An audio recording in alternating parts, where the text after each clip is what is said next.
Dorsal most side पे spinal cord is present. Spinal cord के front side पे हमारे पास इंटेस्टाइन एंड हो रहा होता है।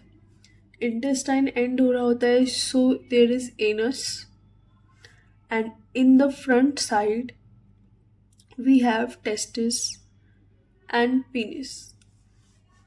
सो अभी हम देखेंगे, अभी हम सब डिटेल में पढ़ेंगे। अभी बस हमें जानना है कि प्रेजेंट कैसे है। ठीक है, तो सबसे पहले हमारे पास स्पाइनल कोड है, रेक्टम है, एनस है।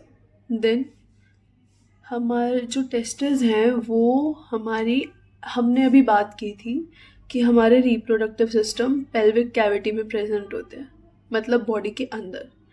लेकिन मेल रिप्रोडक्टिव सिस्टम में एक ऐसा ऑर्गन है जो कि बॉडी के बाहर प्रेजेंट है, दैट इज टेस्टिस। तो कैविटी तो ऊपर की तरफ है जहाँ पे इंटेस्टाइन है, वहीं पे एब्डोमिनल कैविटी होती है, लेकिन they are present below, they are present in front, they are naked, they are visible and present outside the abdominal cavity, right? Cavity में present नहीं। First point. Second point, testis abdominal cavity में क्यों ना हो के, body के में क्यों ना हो के बाहर क्यों प्रेजेंट है? क्योंकि हमारी बॉडी का टेम्परेचर 37 डिग्रीज सेल्सियस होता है और टेस्टिस में स्पर्म फॉर्मेशन करवाना है। अभी हमने पढ़ा टेस्टिस के दो फंक्शंस होते हैं, gametogenic function and second is endocrine function. तो गैमेट्स बनाने के लिए, स्पर्म बनाने के लिए हमारे को टेम्परेचर चाहिए कम। कितना कम? 2 से 2.5 degree Celsius temperature body temperature से कम चाहिए। तो अगर हमारी बॉडी का टेम्परेचर 37 डिग्री सेल्सियस है तो अराउंड 35 डिग्री सेल्सियस या 34.5 degree Celsius body temperature basically testis के लिए टेम्परेचर चाहिए स्पर्म बनाने के लिए। तो स्क्रोटम बोलते हैं हम, ये पाउच लाइक स्ट्रक्चर होता है जिसमें टेस्टिस प्रेजेंट होते हैं। अब ये जो टेस्टिस प्रेजेंट हैं ये स्क्रोटम में प्रेजेंट हैं both sides, and this scrotum is a pouch-like structure which is providing 2 to 2.5 degrees Celsius temperature lower than the body temperature. Okay. और हमने एक्सक्रीटरी सिस्टम में ये पढ़ के आए हैं कि हमारे पास किडनी के बाद कौन सी डक्ट्स निकलती हैं? यूरेटर।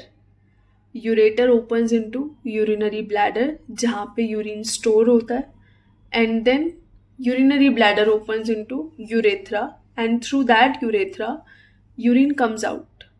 इतना हमने पढ़ा है। But in this reproductive system हमारे पास जो यूरेथ्रा है that is a common passageway, common pathway for urine as well as semen। मतलब अभी के लिए स्पर्म समझ लो, ठीक है? What is semen we will discuss, लेकिन अभी के लिए स्पर्म समझ लो। तो स्पर्म्स भी यूरेथ्रा से पास होके ही आएंगे। ऑलराइट, तो second point is, first point is testis are present outside the abdominal cavity, they are paired, they are 2 in number, left and right. Right, ठीक है।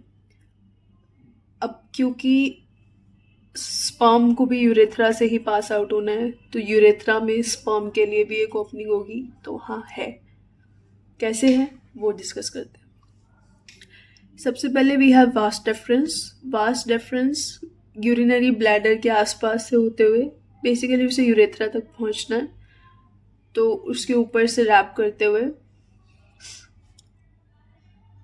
आएगा and it will form a common duct with seminal vesicle. Seminal vesicle एक gland है, first gland is seminal vesicle। हमने 3 glands पढ़े थे, seminal vesicle, prostate gland and bulbourethral gland। seminal vesicle gland के साथ common duct बनाएगा and that is known as ejaculatory duct। वो ejaculatory duct urethra में open होगी। then थोड़ा सा नीचे आने पे prostate gland present है, प्रोस्टेट ग्लैंड की सिक्रीशंस आएंगी। ग्लैंड का मतलब है कुछ ना कुछ सिक्रीशंस देगा। prostate gland की secretions आएंगी. Then the third one is bulbourethral gland. Bulbourethral gland की secretions आएंगी, right? तो this is mainly the pathway that a sperm follows. Testes में बनने के बाद it will go into epididymis, vas deferens, then will collect the secretions of seminal vesicle, then prostate gland and bulbourethral gland, and then will pass out from the urethral opening.